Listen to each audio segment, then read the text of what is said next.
오늘 우리가 함께 은혜 받으실 말씀을 함께 읽겠습니다. 오늘 함께 은혜 받으실 말씀은 마태복음 26장 6절에서 13절까지의 말씀입니다. 신약성경 45쪽입니다. 우리 다 같이 함께 한 목소리로 합독하시겠습니다.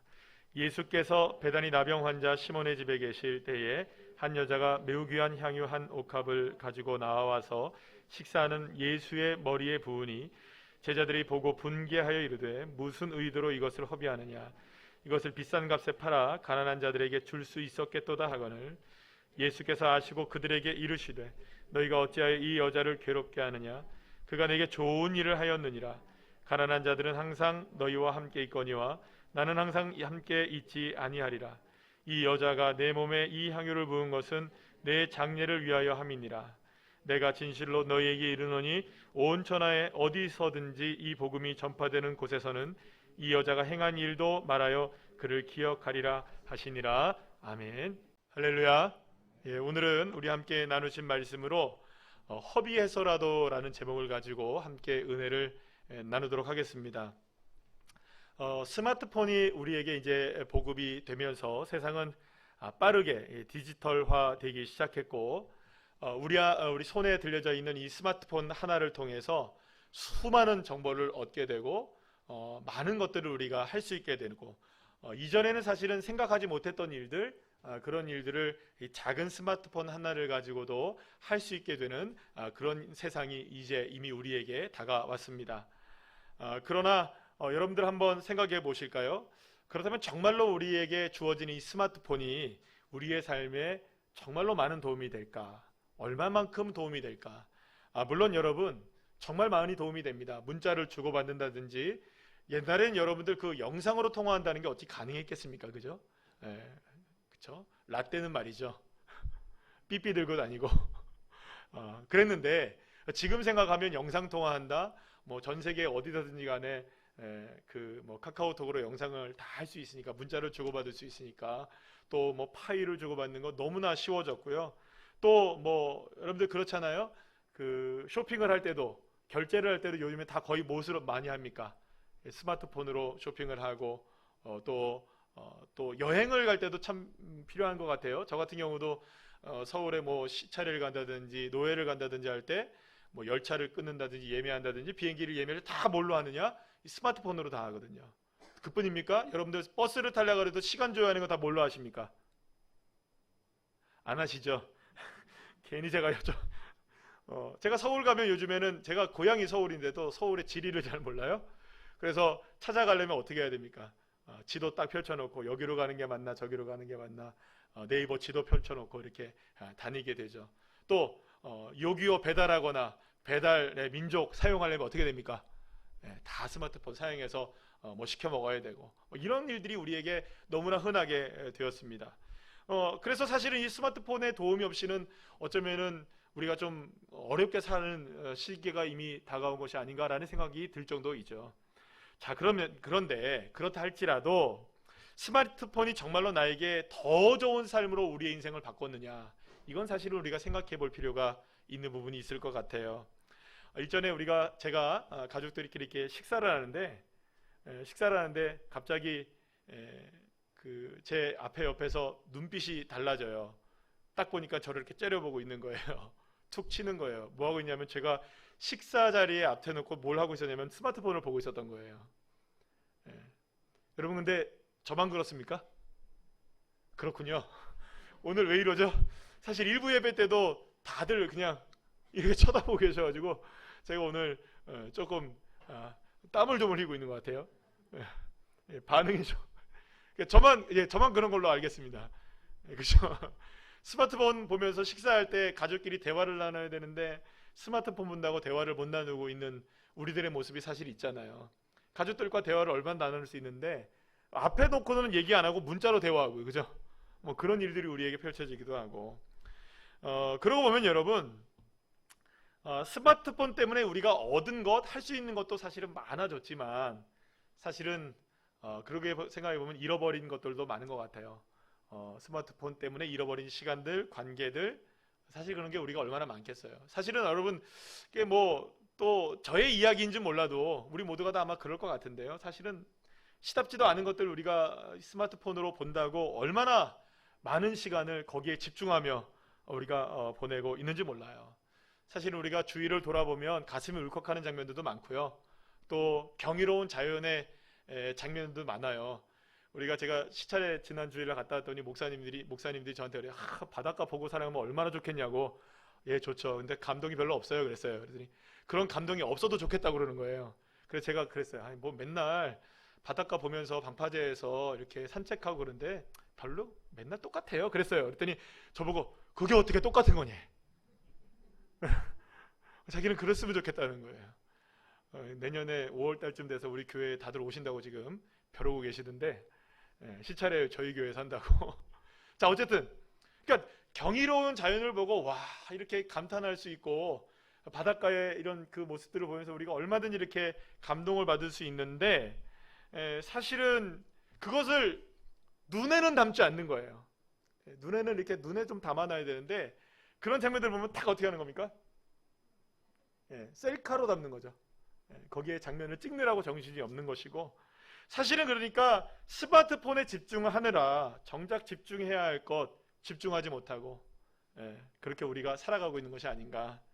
뭐 그렇잖아요. 습관적으로 인스타, 페이스북, 또 유튜브, 또 뭐 네이버 이렇게 검색을 한다든지 이런 여러 가지 것들 그런 거 하면서 사실은 우리가 얼마나 많은 시간을 보내고 있는지 모릅니다. 물론 여러분 SNS가 나쁜 것만은 아니죠. 나름대로 SNS를 통해서 세상과 소통하게 되고 사람들을 알게 되기도 하고 소식도 다 우리가 전해 듣게 돼요. 근데 여러분들 그러고 보니까 그런 게 있는 것 같아요. 예전에는 이제 인스타 같은 걸 하게 되면 서로 마팔이라는 걸 하잖아요. 안 하시니까 다들 저만 해가지고 지금 마팔을 이렇게 하잖아요. 그러면 뭐라고 이렇게 보내게 되냐면 소통해요 우리 그렇게 하면서 이렇게 그렇게 하셨죠? 요즘은 안 해요. 요즘은 이 소통해요 하면서 마팔이 이렇게 잘 안 해요. 왜냐하면 소통이 됩니까 안 됩니까? 소통이 안 돼요. 왜냐하면 솔직히 말해서 이 올라오는 장면들 보면 짜증이 나는 거예요. 막 맛있는 거 먹고 있는 장면, 그죠? 호캉스 하고 있는 장면, 그죠?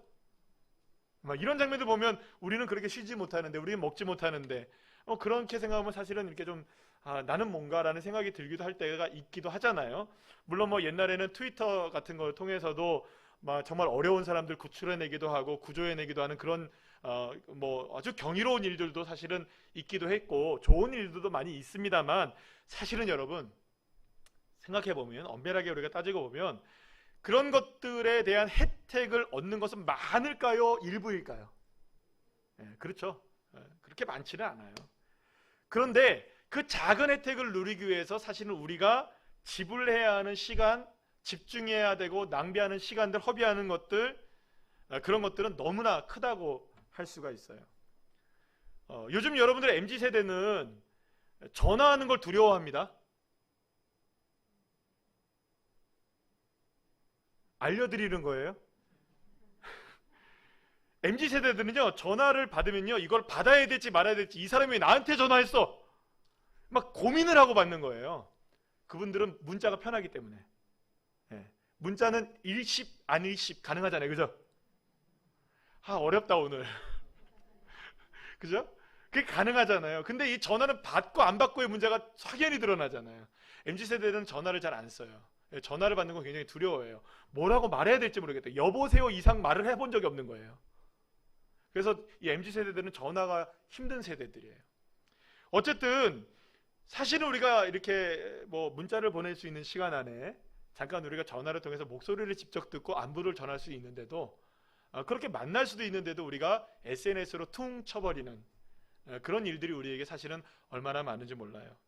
자, 그런 의미에서 생각해 보면 우리의 삶을 허비하는 것은 단지 스마트폰만의 이야기는 아닐 거라고 생각이 듭니다. 여기에는 수많은 것들이 존재한다고 봐요. 나름대로는 여러분들 취미도 나름대로는 우리가 인생을 뭐 투자하는 것일 수 있지만 허비할 수도 있다고 볼 수 있어요. 이게 약간 지나치면 중독이 되잖아요. 그죠? 중독이 되면 뭐가 됩니까? 다 허비가 되는 것들이 많아요. 사실 어떤 것에 굳이 중독을 이야기하지 않는다 할지라도 사실 우리의 삶 속에서 너무 많은 것들을 허비하며 살아가고 있는 그런 일들이 얼마나 많은지 몰라요. 제가 지난번에 우리 청년의 수련회 때 우리 청년들이 무슨 질문을 하다가 바쁨에 관한 이야기를 잠깐 나누게 되었어요. 그래서 제가 이렇게 이야기를 했어요. 정말로 바빠요? 라고 얘기를 했어요. 그랬더니 제가 알아보니까는 우리 청년들이 그 말에 굉장히 충격을 받았더라고요. 생각해보니 별로 진짜 바쁜데 진짜 안 바쁜 거예요. 근데 나는 날마다 뭐라고 생각하고 살아가는 겁니까? 바쁘다고 생각하면서도 뭐 보고 살아가는 겁니까? 볼 거 다 보고 찍고 다 찍고, 그죠? 우리가 그렇게 살아가거든요. 사실 그렇다고 생각해보면 지금 나는 무엇에 지금 집중하고 있을까? 나는 지금 어떻게 보면 나는 무엇에 지금 삶을 좀 허비하고 있을까? 내가 허비하고 있는 것은 무엇일까? 그런데 여러분, 여기에 아무리 허비해도 아깝지 않은 한 가지가 있어요. 이거는 사실 허비라고 말할 수가 없는 것이겠죠. 그런데 정말로 허비한다 할지라도 이거는 정말 아깝지 않은 허비 하나가 있어요. 그것이 무엇이냐? 바로 믿음입니다. 자, 오늘 본문에서 우리는 한 여인을 만나게 됩니다. 이 여인이 누구인지 마태복음이 정확히 얘기해 주진 않아요. 좀 이따 말씀을 드리긴 하겠지만 이 여인이 누구인지를 소개하지 않는 것에는 의미가 있다고 저는 생각을 했어요. 왜냐하면 이 여인이 누구인지보다 더 중요한 게 있는 거예요. 그게 뭐냐면 오늘 본문의 13절에도 나오는 말씀이긴 하지만 이 여인이 행한 이 일은 복음이 어디에 전해지든지 이 여인을 기억해야 한다. 이 말은 쉽게 말하면 무슨 말이냐면 복음이 전해지는 때마다 이 여인을 기억해야 한다는 이 말은 복음의 값어치와 이 여인이 행한 값어치가 같다는 거예요. 다시 말하면 복음의 가치와 이 여인의 행동의 가치가 전혀 다르지 않다. 그러니까 복음의 값을 이 여인이 했다. 그러니까 이 여인을 복음이 전해지는 곳마다 우리가 기억해야 한다라고 예수님이 말씀하셨다는 것입니다. 자, 그렇다면 도대체 이 여인이 어떤 일을 했기에 이 여인을 우리가 꼭 기억해야만 하는 것일까요? 예수님께서 예루살렘에서 불과 얼마 떨어지지 않은 이 베단이라는 곳을 방문하셨습니다. 이 베단이라는 곳을 방문하셨을 때 나병 환자 시몬의 집에 거하게 되었어요. 정확하게 말하면 나병에서 나음을 받은, 고침을 받은 거예요.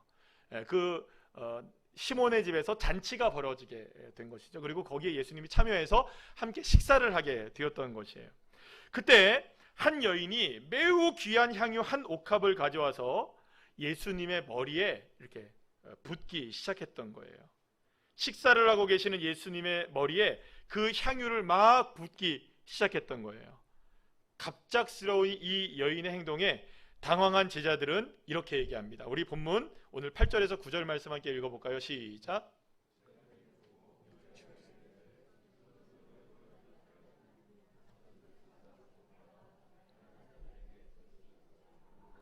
우리 다시 한번 읽어보겠습니다. 시작. 제자들이 보고 분개하여 이르되 무슨 의도로 이것을 허비하느냐?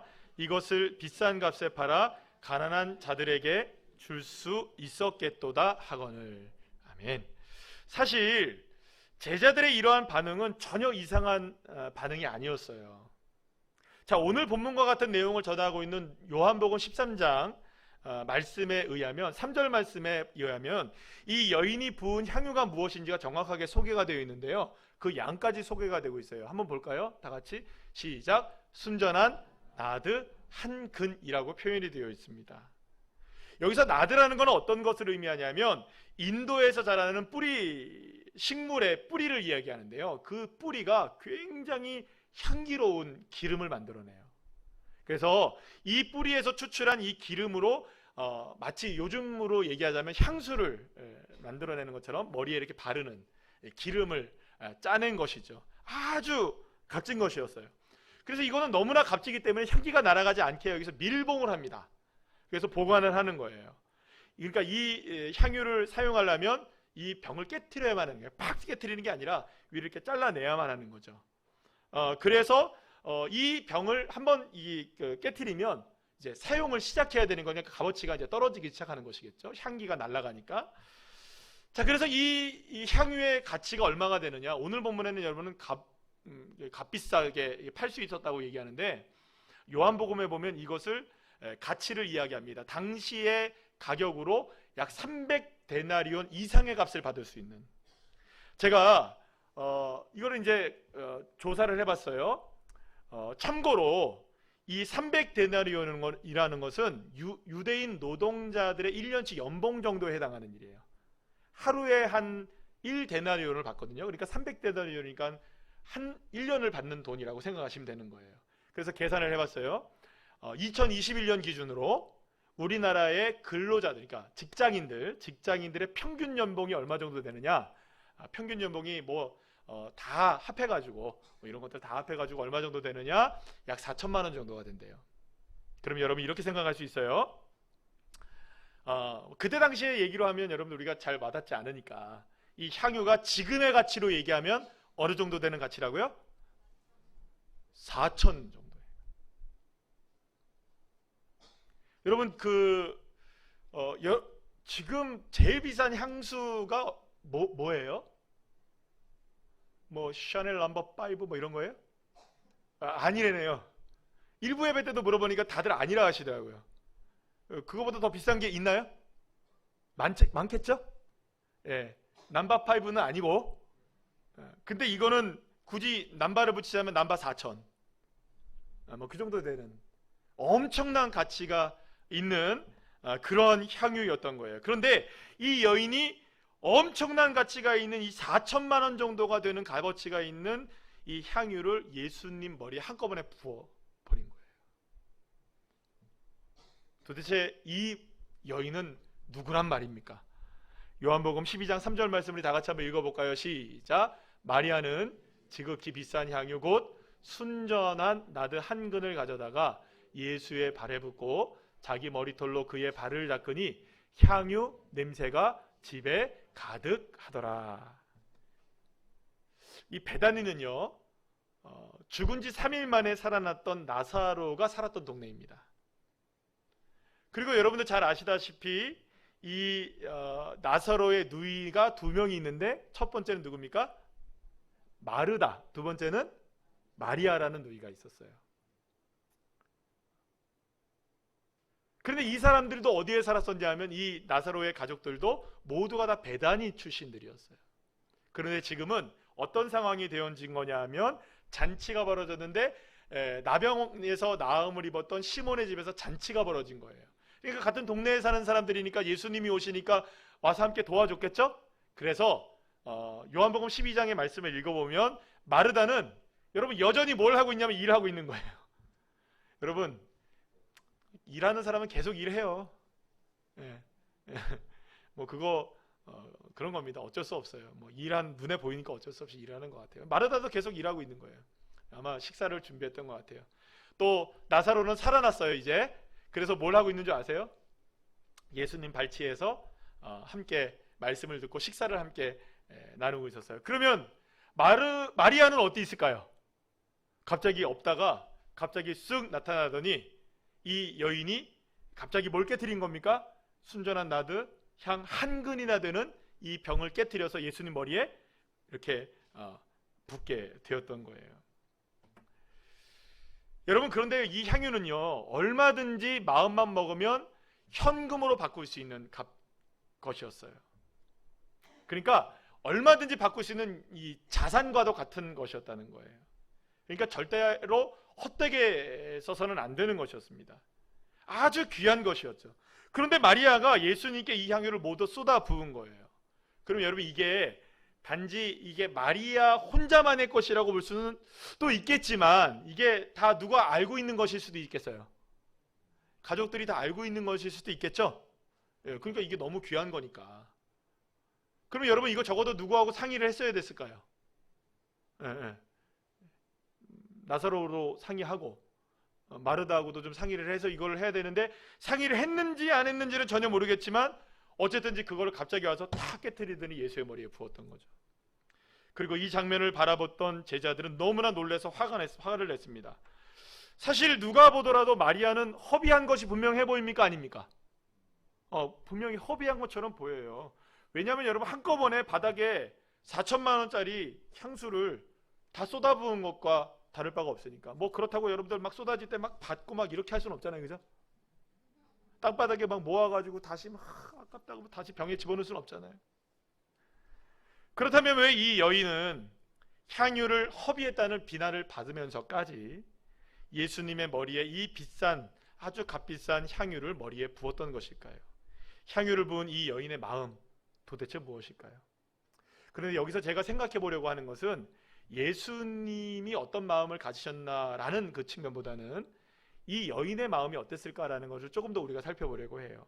자, 그렇다면 여러분, 여인의 입장에서 볼 때 이렇게 생각할 수 있을 거예요. 예수님과 향유가 있다면 이 둘 중에 더 어떤 게 귀하고 어떤 게 더 소중하다고 생각했을까요? 이 여인에게 있어서. 자, 예수님일까요? 향유일까요? 처음에는 그렇다면 어떤 것이 더 소중하다고 생각했을까요? 그렇죠, 향유였겠죠. 그런데 향유보다 누가 더 소중하게 여겨지기 시작한 걸까요? 그러니까 아깝지가 않은 거였어요. 이 여인에게 있어서 엄청나게 비싼 향유라 할지라도 예수님에게는 조금도 비교의 대상이 될 수가 없었던 것입니다. 아니, 이 여인에게 있어서 예수님은 그 어떤 것과도 비교할 수 없는 가장 가치 있는 존재라고 믿어지기 시작했던 것이죠.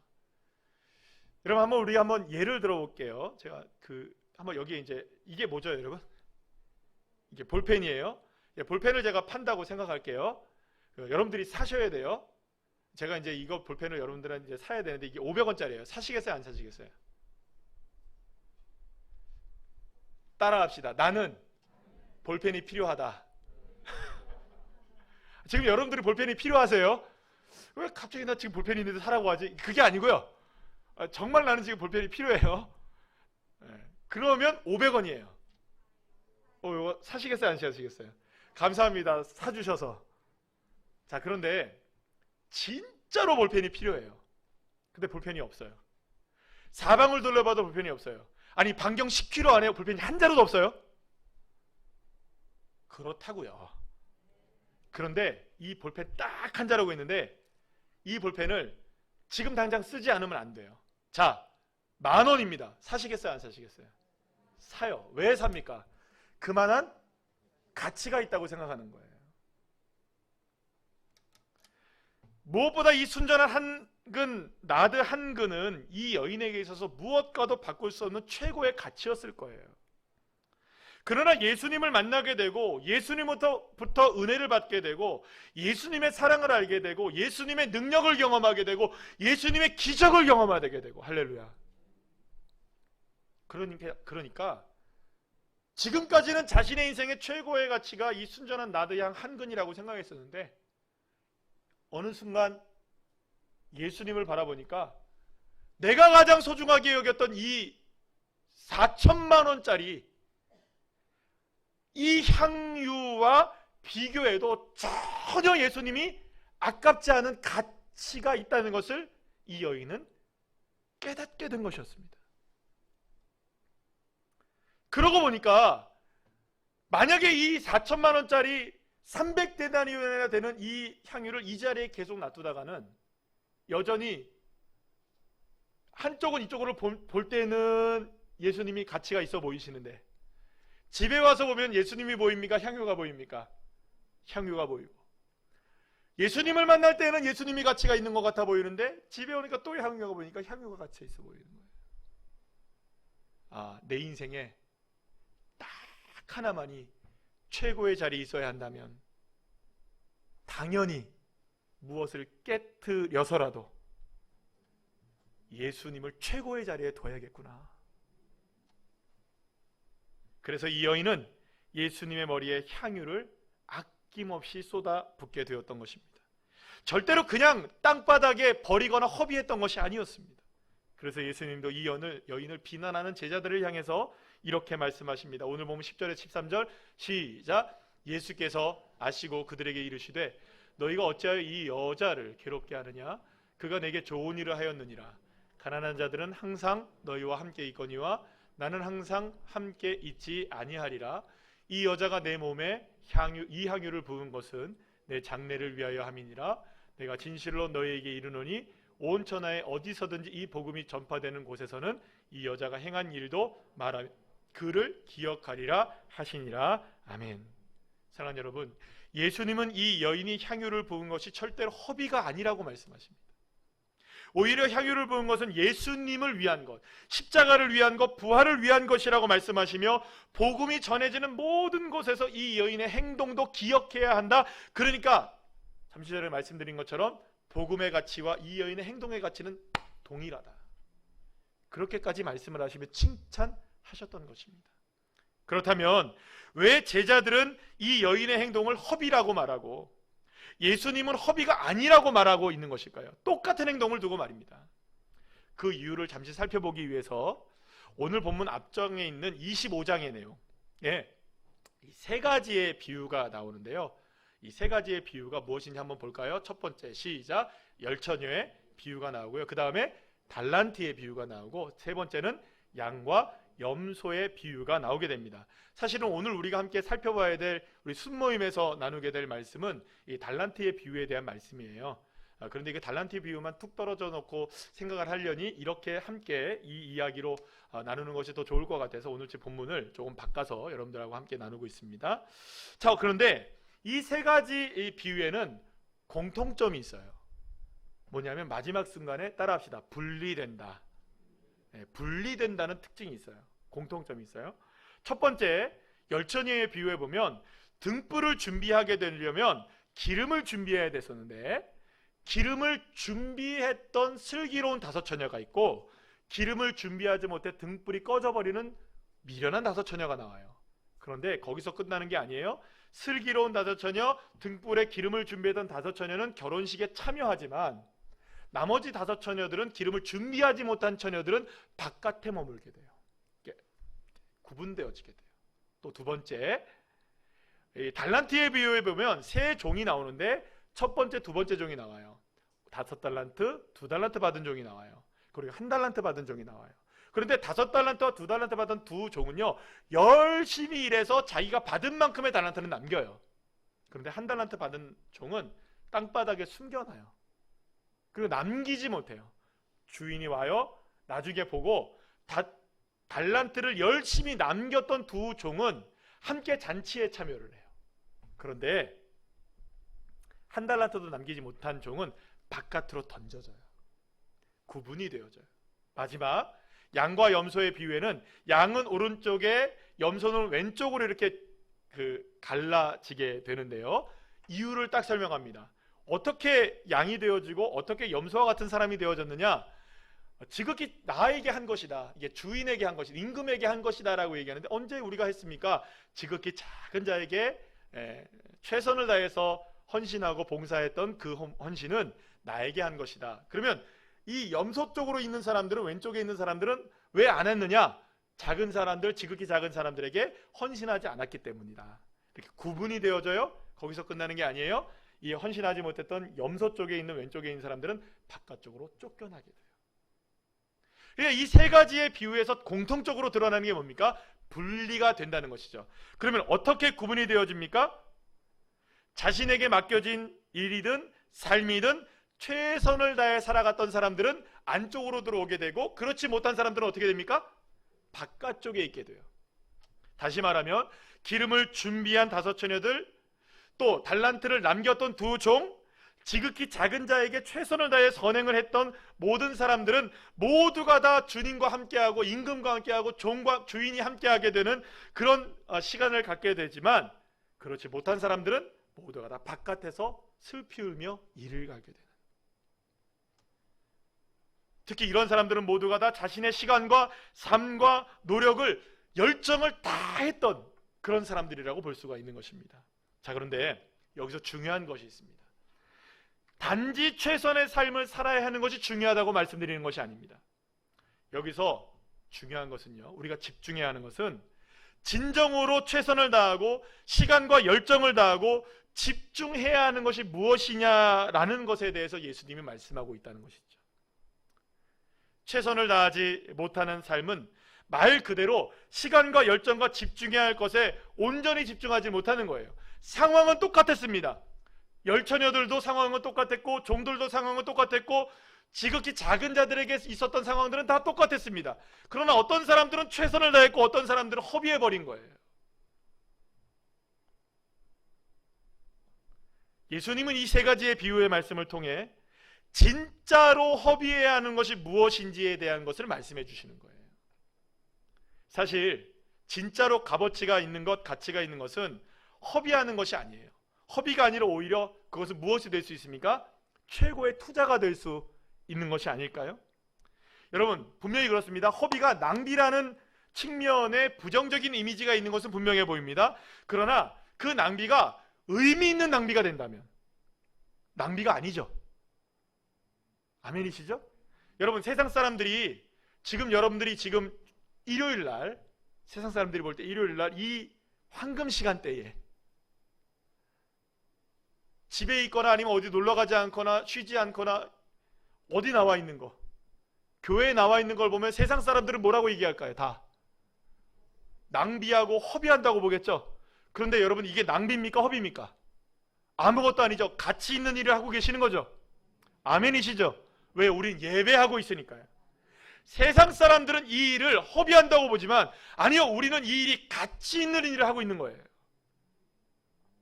그렇게 생각한다면 우리에게 삶에 주어진 모든 시간과 열정과 모든 것들을 정말로 허비해야 하는 것이 있다면, 써버려야 하는 것이 있다면, 아낌없이 남김없이 써버려야 하는 것이 있다면 그것은 딱 하나여야 하는 것입니다. 그분은 바로 예수 그리스도이십니다. 그런데 여기서 우리는 우리를 위해서 모든 것을 이미 다 쏟아부어내신 한 분을 만나게 돼요. 그분이 바로 예수님이십니다. 예수님이 십자가에서 자신의 살을 찢기시며 피를 흘리시기까지 자신의 생명을 마치 낭비하듯이 허비하듯이 보이는 것처럼 보였습니다. 하지만 십자가에서 흘린 피는 헛되게 생명을 허비한 것이 아니에요. 왜 그렇습니까? 저와 여러분의 죄와 허물을 위해서, 연약함을 위해서, 저와 여러분을 하나님의 자녀로 삼으시기 위해서 예수님은 십자가에 죽으신 거예요. 예수님의 죽음이 헛되지 않은 이유는 딱 하나가 있습니다. 적어도 내가 구원을 받았으니까, 내가 살아났으니까, 내가 하나님의 자녀가 되었으니까. 할렐루야. 주님의 죽음이 헛됩니까? 주님의 죽음이 낭비이십니까? 그럴 수 없는 것입니다. 예수님은 십자가에서 최고의 사랑을 쏟아부으셨고 그 최고의 사랑을 통해 내가, 저와 여러분이 구원받게 된 것입니다. 하지만 세상은 예수님의 십자가를 바라보며 생명을 허비했다고 말합니다. 그래서 세상 사람들은 십자가를 그토록 미련하게 보는 거예요. 어리석게 보는 거예요. 아무것도 아닌 것처럼 보는 겁니다. 그러나 구원을 받은 저와 여러분에게는 할렐루야, 십자가보다 더 귀한 것이 없는 겁니다. 주 예수보다 더 귀한 것이 없는 겁니다. 예수님의 은혜와 사랑보다 귀한 것이 없고 예수님의 능력보다 큰 것이 없는 것이에요. 그래서 여러분들 고린도전서 1장 18절 우리 다 같이 함께 말씀 읽어볼까요? 시작. 십자가의 도가 멸망하는 자들에게는 미련한 것이요 구원을 받는 우리에게는 하나님의 능력이라. 할렐루야. 사랑하는 여러분, 그러니 예수님이 나를 죄에서 구원하시기 위해 십자가에서 자신의 생명을 쏟아내신 그 사랑이 어떻게 허비일 수가 있겠습니까? 세상이 허비라고 소리를 치고 세상이 허비라고 난리를 친다 할지라도 나에게만큼은 허비가 아닌 말로 다 할 수 없는 은혜 중에 은혜가 아니겠습니까? 할렐루야. 그렇다면 한번 생각해 보시죠. 예수님과 예수님께 향유를 부은 여인을 함께 생각해 볼 때 누가 더 사실은 큰 허비를 한 것일까요? 예수님이 허비일까요? 아니면 이 여인의 허비일까요? 여인의 허비가 아무리 크다 할지라도 예수님의 허비보다 더 클 수 있을까요? 없을까요? 천만의 말씀입니다. 이 여인이 한 근이나 되는 나디향을 부었어요. 300데나리온이나 되는 순전한 나디향 한 근을 부었어요. 그러나 여러분, 수백 근을 예수님께 쏟아붓든 수천 근을 쏟아붓든 예수님께 쏟아붓는 허비가 있다 할지라도 십자가에서 예수님이 희생하신 그 십자가의 은혜로 생각한다면, 날 구원하신 사랑의 은혜를 우리가 생각한다면 우리가 아무리 쏟아부어도 채우지 못하고 우리가 다 갚는다 할지라도 갚을 수 없는 주님의 은혜, 그것이 바로 십자가의 은혜, 주님의 사랑인 줄로 믿으시길 바랍니다. 사랑하는 여러분, 그렇기 때문에 이 여인에게 있어서 향유는 예수님과 비교했을 때 아무것도 아닌 것이었습니다. 아니, 이 향유는 예수님과 비교조차도 할 수 없는 것이었습니다. 그리고 이 여인은 그때 그것을 깨닫게 되었던 것입니다. 진짜로 최고의 가치를 알게 된 것이죠. 그래서 내 인생 단 하나만을 위해서 허비할 수 있는 것이 있다면 그 인생에 내가 집중을 하고 모든 시간과 열정을 다해 바라봐야 하고 쏟아부어야 할 한 분이 계시다면 그분이 누구일까? 오직 예수. 그래서 이 여인은 향유를 아낌없이 깨뜨려 예수님께 부음으로 자신의 믿음을 진심으로 고백해 내었던 것입니다. 사랑하는 여러분, 그래서 예수님이 복음이 전해지는 곳마다 이 여인의 삶을 기억해라. 그럼 이 말은 무슨 말이겠습니까? 이 여인의 믿음은 뭡니까? 오직 누구에게? 예수님. 오직 예수. 예수님이 전부가 되어지고 예수님만 사랑하고 예수님에게만 집중하고 예수님만 향하는 인생이 되는 것. 할렐루야. 그 인생이 되는 것이 복음의 삶이라고 주님이 말씀해 주고 계시는 것입니다. 사랑하는 여러분, 그렇다면 내가 지금 내 삶을 통해 허비하고 있는 것은 무엇일까요? 내 삶의 시간, 열정을 다하고 있는 것은 무엇일까요? 내가 집중하고 있는 것은 무엇일까요? 내가 허비하고 있는 것은 무엇일까요? 그렇다면 여러분 생각해 보시죠. 나에게 예수님은 어떤 존재이십니까? 내가 집중하는 시간과 열정에 비해 예수님의 위치는 과연 어디에 존재하고 계시는 것입니까? 여러분, 나의 믿음은 예수님을 향해 허비해고서라도 우리가 그것을 주님 앞에 믿음을 드러내야 하지 않겠습니까? 예수님을 향한 나의 믿음을 그렇게 허비해서라도 믿음을 나타내야 하지 않으시겠습니까? 그러고 보면 여러분, 믿음이라는 건 대상이 있는 거잖아요. 믿는다는 것은 누군가를 향한 거잖아요. 예수님을 믿는다는 건 누구를 향한 것입니까? 예수님을 믿는다는 거는 여러분들 예수님을 믿는 거지 뭘 믿어요, 그죠? 뭘 다른 거 믿으시겠어요? 예수님을 믿는 건 누구를 믿는 거라고요? 그러니 여러분, 우리의 믿음을 아무리 허비해도 누구에게 가는 겁니까? 그렇죠. 여러분, 너무 믿음을 아끼지 마세요. 너무 믿음을 인색하게 하지 마시라고요. 남겨놨다 뭐 하려고요? 내일 쓰시려고요? 내일 모레 쓰시려고요? 1년 뒤에 쓰시려고요? 아니요, 지금 당장 필요한 것입니다. 쏟아 부으셔야 합니다. 믿음을 아낌없이 허비하셔야 됩니다. 여러분, 만나가 있어요.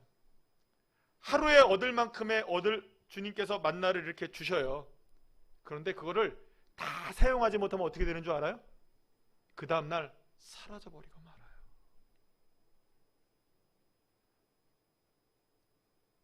여러분들의 믿음을 왜 그렇게 아끼고 계십니까? 왜 믿음을 사용하지 않고 계십니까? 여러분, 제가 원고에는 없지만 사실이 좀 길어질 것 같아서 이걸 뺐지만 이걸 말씀을 드려야 될 것 같아요. 일부에도 말씀드렸는데, 사실 이렇게 허비한다고 얘기하고 막 비난했다고 얘기하는 것을 요한복음에서는 이거를 딱 누군가라고 기록하고 있어요. 가룟 유다가 이 얘기를 한 거예요, 사실. 근데 여러분, 가룟 유다가 예수님을 얼마에 팔았죠? 은 30에 팔았어요. 근데 이 은 30이라는 게 은 33개를 의미하는데요. 제가 이거를 찾아보고 조사를 해보니까 은 33개이 지금의 현재로 말하면 은 91돈을 얘기하더라고요. 그래서 91돈을 지금의 시세로 제가 바꿔서 환산해 보니까 약 얼마가 나오는 줄 아십니까? 거금 30만 원이 나옵니다. 30만 원이 작다고 얘기하는 게 아니에요, 여러분. 가룟 유다는 예수님의 가치를 30만 원으로 알았던 거예요. 그러니 여러분, 예수님을 팔죠. 예수님의 가치를 내 인생의 최고로 아는 사람들은 예수님께 최고로 집중합니다. 예수님의 가치를 30만 원쯤으로 아는 사람은 30만 원쯤으로 생각하실 거예요. 그런데 여러분은 예수님을 어떻게 생각하고 계세요? 왜 믿음을 아끼시냔 말이에요.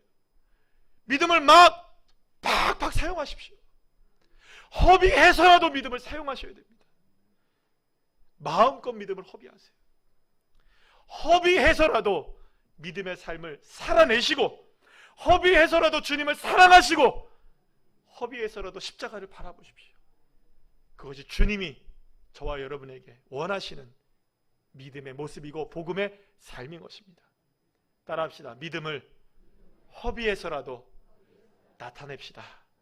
할렐루야. 믿음의 자녀들 다 되시기를 간절히 축복합니다.